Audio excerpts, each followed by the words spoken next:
మందికి డౌట్ ఉంది ఏంటంటే గౌతమ్ కృష్ణ ఇప్పుడు డాక్టర్ గా ఉండిపోతారా లేదా మళ్ళీ యాక్టింగ్ కంటిన్యూ చేస్తారా అనేసి. ఎట్లా ఇప్పుడు మళ్ళీ డాక్టర్ గా కంటిన్యూ చేయబోతున్నావా? అంటే యాక్చువల్లీ నేను ఎంబీబీఎస్ కంప్లీట్ చేసింది కూడా పేరెంట్స్ వాళ్ళకు ఒక సెక్యూరిటీ, ఎందుకంటే అంతా ఎడ్యుకేషన్ బ్యాక్గ్రౌండ్ మాది. సో సినిమా ఇండస్ట్రీలో ఏ బ్యాక్గ్రౌండ్ లేదు. సో చిన్న భయం ఉంటుంది కదా ఫ్యామిలీస్ కి, అంటే సస్టైన్ అవుతామా లేదా అని చెప్పేసి. అన్నీ కూడా డాక్టరే. సో వాళ్ళు they wanted me to complete education complete చేసి తర్వాత నీకు ఒక ప్లాన్ బి లెక్క ఉంటుంది, ఒకవేళ సక్సెస్ కాకపోయినా ఏదైనా జాబ్ చేసుకోవచ్చు వచ్చి. అన్నయ్య కూడా డాక్టరే కదా, సో ఈవెన్ ఇప్పుడు వదిన కూడా డాక్టరే అనమాట. సో అది చేయొచ్చు అని చెప్పిండ్రు. కానీ ఇప్పుడు లక్కీలీ బిగ్ బాస్కి వచ్చిన తర్వాత మూవీస్ సైన్ చేసి అంత టైం లేదు ఇప్పుడు ప్రస్తుతానికి వర్క్ చేయడానికి. ఐల్సి అంటే అన్నయ్య ఇంకా చెన్నైలో ఉన్నాడు ఇప్పుడు, ఆయన సూపర్ స్పెషాలిటీ అవుతుంది. వచ్చిన తర్వాత విల్ ప్లాన్ సంథింగ్, కానీ డాక్టర్ గా వర్క్ చేయను. Something related to medical field might ఏదైనా బిజినెస్ ఏదైనా చేయొచ్చేమో, కానీ డాక్టర్ అయితే వర్క్ చేయను. ఎందుకంటే ఆ టైం ఎఫర్ట్ అంత దాంట్లో పెట్టేంత లేదు ఇప్పుడు నాకు.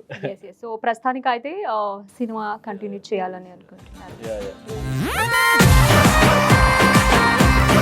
సో 5th వీక్ లోనే ఎలిమినేషన్ అయిపోయారు గౌతమ్ అని చాలా మంది అనుకున్నాము. సో బయటికి వెళ్ళిపోయిన తర్వాత అగైన్ అశ్వత్థామగా అంతా రీ ఎంట్రీ ఇచ్చావు నువ్వు. ఆ ఒక్క సిచ్యువేషన్ లో నీకు ఎవరిని అరే కొట్టేయాలరా వీళ్ళు వల్ల అనేసి ఎవరి మీద కోపం వచ్చిందా నీకు? లేదు, అట్లాంటిది ఏం రాలేదు. జస్ట్ చిన్న టేకెన్ బ్యాక్ థింగ్, అంటే అందరూ నాకు అగేన్స్ట్ ఉన్నారు ఏంటి అన్న ఆ థింగ్ తప్ప, కొడదాం నరికేద్దాం అట్లాంటి ఫీలింగ్స్ ఎప్పుడు రాలే కూడా. ఇప్పుడు ఏంటంటే ఆ టైంలో నువ్వైతే ఒక డైలాగ్ అయితే చెప్పావు, మేమందరూ ఇలా నించున్నాము, ఎక్కడి నుంచి వస్తుంది రా సౌండ్, ఇదేంటి బిగ్ బాస్ రియాక్షన్ చూసినా గౌతమ్. ఎందుకంటే నువ్వు ఆ డైలాగ్ అస్సలు అంటే ఏంటది, ఒక్కసారి నేను కాదు నీ ఫ్యాన్స్ అందరూ వినాలనుకుంటున్నారు, అండ్ అఫ్ కోర్స్ ఆ డైలాగ్ నేను కూడా వినాలనుకుంటున్నాను కాబట్టి ఒక్కసారి చెప్పవా ఆ డైలాగ్ సేమ్ అదే స్టైల్లోనే. తేనె పూసిన కత్తిని అమ్మగా గుంపులో దింపారు కదా, కానీ మా అమ్మ నన్ను కాపాడి. This is 2.0 baby 2.0. Thank you Nag sir, thank you అమ్మా, thank you Bigg Boss, I'm back.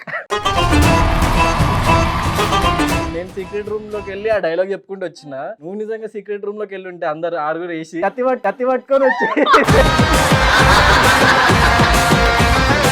ఇప్పుడు చెప్పు ఒక్కసారి నాకు, నువ్వు సీక్రెట్ రూమ్ లో ఉన్నప్పుడు టీమ్ వాళ్ళే నీకు ఈ డైలాగ్ అని ఇచ్చారా, నువ్వు అశ్వత్థామా అని చెప్పమని, లేదా తీన పూసిన కథ, అవన్నీ డైలాగ్ ఎవరు ఇచ్చారు చెప్పు? బేసిక్ గా అడిగింది అనమాట. సో ఇట్లా నువ్వు ఎంట్రీ ఇస్తావు, వాళ్ళ నామినేషన్స్ అయిపోయింది, ఇప్పుడు నీ ఎంట్రీ ఉంటుంది అంటే ఓకే అంటే how do you want to enter అంటే నేను చెప్పిన, so I want to tell something అట్లా చెప్పొచ్చు అంటే చెప్పొచ్చు, నీ మైక్ ని అక్కడ స్పీకర్స్ కి కనెక్ట్ చేస్తాము, so what ever you want to say you say అని చెప్పేసి అన్నారు అంతే. అక్కడ ఉన్న వాళ్ళు బేసిక్ గా బిహైండ్ ది టీమ్ వాళ్ళందరూ హిందీ వాళ్ళు, వాళ్ళకి తెలుగు డైలాగ్ ఫస్ట్ రావు.